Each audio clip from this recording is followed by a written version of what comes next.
എങ്ങനെയാണ് ഒരു roller coaster പ്രവർത്തിക്കുന്നത്? This is day 5 of cracking myths and fact series. Let's go. ഒട്ടുമിക്ക ആൾക്കാരും വിചാരിച്ചിരിക്കുന്നത് റോളർ കോസ്റ്റർ ട്രെയിനിൽ എഞ്ചിനോ അതുപോലത്തെ മറ്റേതെങ്കിലും എനർജി സോഴ്സോ ഉണ്ടെന്നാണ്. എന്നാൽ അത് തെറ്റാണ്.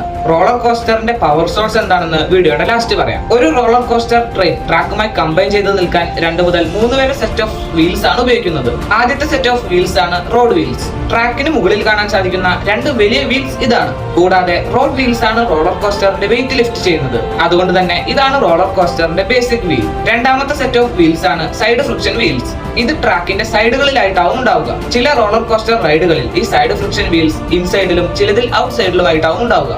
ഈ സൈഡ് ഫ്രിക്ഷൻ വീൽസ് ആണ് റോളർ കോസ്റ്ററിനെ ട്രാക്കിൽ നിന്ന് പുറത്തു വരുന്നതിൽ നിന്ന് പ്രിവെന്റ് ചെയ്യുന്നത്. മൂന്നാമത്തെ സെറ്റ് ഓഫ് വീൽസ് ആണ് അപ്സ്റ്റോക്ക് വീൽസ് അഥവാ അണ്ടർലോക്കിംഗ് വീൽസ്. അപ്സൈഡ് ഡൗൺ ആയി ഓടുന്ന ട്രാക്കുകൾ ഉള്ളപ്പോഴും കൂടുതൽ എയർ ടൈം ഉള്ള റൈഡുകളിലുമാണ് ഇത് കൂടുതലായിട്ടും ഉള്ളത്. ചില സ്ഥലങ്ങളിൽ അപ്സ്റ്റോക്ക് വീൽസ് വീലിന് പകരം പാഡുകളായി